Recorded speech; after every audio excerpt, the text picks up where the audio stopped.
Okay, the way that I show up today. Nah, yeah, maybe. So, here's the deal. Eh, I'm going to start with affirmations again for just a second here, right? Why? Why? I don't understand why.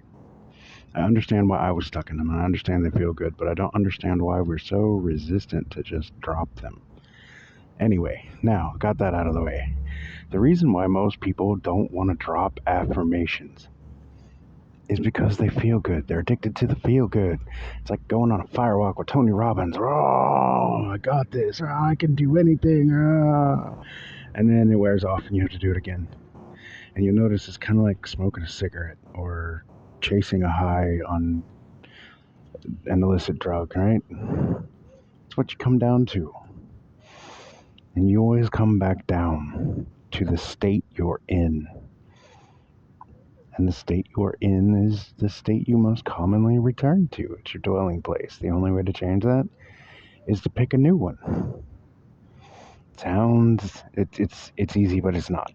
That's beside the point. An easy way to kind of hack your way into it is rather than do affirmations, tell stories. How many stories can you tell with a single word? When you say she, what feeling does it invoke? What thoughts come behind it? He. There's 3 stories that I'm here to talk about today, though. 3 very specific stories, all right? The first is maybe. Maybe is I don't want to make a decision because I'm afraid I'm going to make the wrong decision. Maybe means no, but it means I don't have the balls to just tell you no. That's maybe. That's a one-word story. Maybe I'm too scared I'm going to die alone under a bridge with the other homeless guys. Maybe I'm going to smell so bad they kick me out of Whole Foods because I don't have a place to shower and I'm stealing food. Maybe I'm going to be loved because I've sat here forever until I smell like good ethnic food or a bad trash can in my own filth, imagining that I have my specific person. Oh, we'll get into that later, don't worry. Maybe not today, but later. Maybe I just don't really like you and I don't have the balls to say it. Maybe I really, really like you and I don't have the balls to spend time with you because I'm afraid I'm going to get too aggressive or what you think of me. Maybe is giving all of my power away so I can blame some other reason for why I didn't do what it was that I otherwise would say yes or no to. Maybe is a really fun one-word story because it takes us off the hook of the responsibility to make a decision. And then we go do affirmations to get the thing we needed to make a decision for. And it feels really, really good. And now we've gotten a good high and we've let ourselves off the hook for any responsibility for things that are supposedly outside of our control. And there's a reason I said it that way, but we'll get there. The next of the 3 that I'm focusing on today is yes. Yes. Yes doesn't always mean yes. Yes also usually means no. Yes means I feel obligated to say yes because I'm afraid that if I say no, you'll hate me and I'll die alone. If you're noticing a trend here, just shh, there's a surprise coming later. But yes usually means one of 2 things. Either I am so super stoked about doing this that yes is the only response available to me. Or it means, no, I don't really want to do this, but you're going to hate me if I don't do this, so I have to do this. So yes, sure, I'll do this. And then the default is yes, okay, maybe. I have a doctor's appointment. Are you following along still? You following along still? Because I think we still got this. All right, then the final is no. No is the most important single word story. No, I'm not going to blame outside circumstances.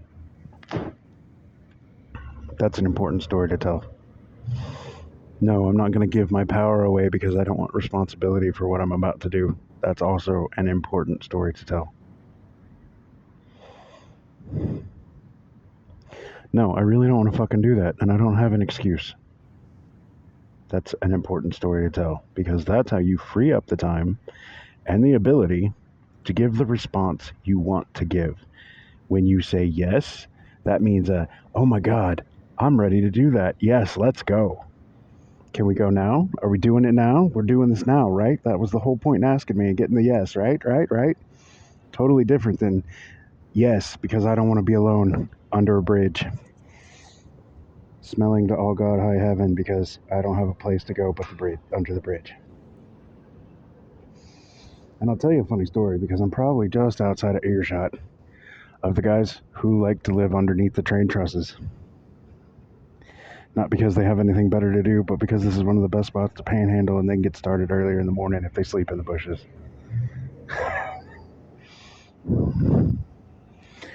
But that's what they said yes to. Now, did they mean yes? I have no idea.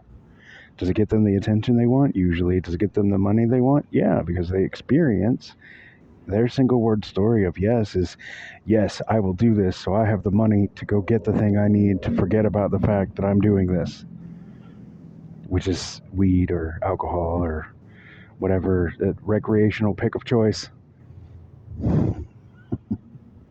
And so the answer becomes yes. Yes. Right. I've been there. I did that too. I did a stint down where I was homeless down in Austin. I did a stint where I was homeless here. Been there, done that, told those stories. We can expand it out to, though, single sentence storytelling, which is a little easier to digest because it doesn't have quite such. It's not quite as easy to attach so many barnacles to a full sentence as it is to a single word. Okay? Now, the example I learned from was all Beatles songs, right? Like Yellow Submarine and Don't Let Me Down and etc., right?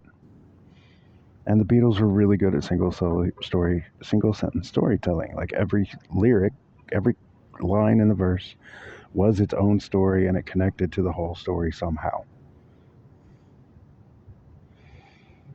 Right? And I just don't, I'm not feeling Beatles today, but I can tell you I tell single sentence stories all the time because they're directly related to the identity of the man that's in the state I want to be. So I tell single sentence stories of I make quality content that people would pay for if I made them. And I say that because I'm making content that seems to be far in advance of where most people are ready to hear me now that they're just seeing me. I also say that because the reason why I struggle with my finances a little bit at the moment, the reason why things like that are coming up, and I've invested all my money into starting a school community that requires a small commitment. Like if you would pay me, you want to pay me $50,000? You want to pay me $20,000? You want to pay me $10,000? You want to pay me $1,000? That's the kind of quality content that I feel like is being produced everywhere that I put out content. If I did it every day for 9 to 12 hours a day for a year, that would be my minimum base salary, would be $20,000. That would be the least I would do it for. And the only reason why I would do it for that little is because I actually love this stuff. So much so that I will sit in public and make a video about it where everyone can overhear. Now, we're getting up to 10 minutes, so I don't want to drag this on too long, but ultimately, here's the thing. Single sentence storytelling, meaning I can run right into, oh fuck it, we'll use the Beatles example because it's stuck in my head now, right? No, we'll take an Arijit example. I'm not going to say it in Sanskrit because, well, my Hindi sucks and it's mispronounced at best, but ultimately is oh my God, you turned my world upside down, right? Now that's from the song, from a song from the movie Donkey. Arjit and some of the others sing it, and the gist of the chorus is you turned my world upside down. And so we'll go with the Lutaputaka, like I'm half heart in that, you can tell. But the point is you turned my world upside down. That's a single sentence story. The you implies whoever you want the you to imply. And if you zoom out a little bit and leave the you blank, then whoever actually will love you the way you need to be loved will show up. That solves your SP problem. See, I told you I'd come back around to that. If you leave that blank, you'll find you have friends in places you never would have thought you had friends, amongst people who barely even speak your tongue, because you let the love of the world flip the world you knew upside down, and it's still that same single sentence story. You flipped my world upside down. Luta puta, luta puta.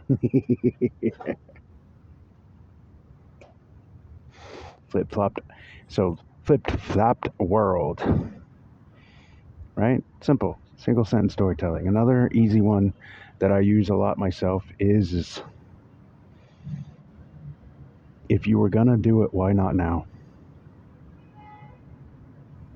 If you were gonna do it, why not now? That's how I got into doing TikToks today and flip all kinds, and now have this video to add to my collection of things that I'm adding to my school, and that I may cut down into other parts later, but for right now it's being thrown into school at whatever the length is going to end up being. I know it's going to be less than 30 minutes because it's all the memory I have left in the phone.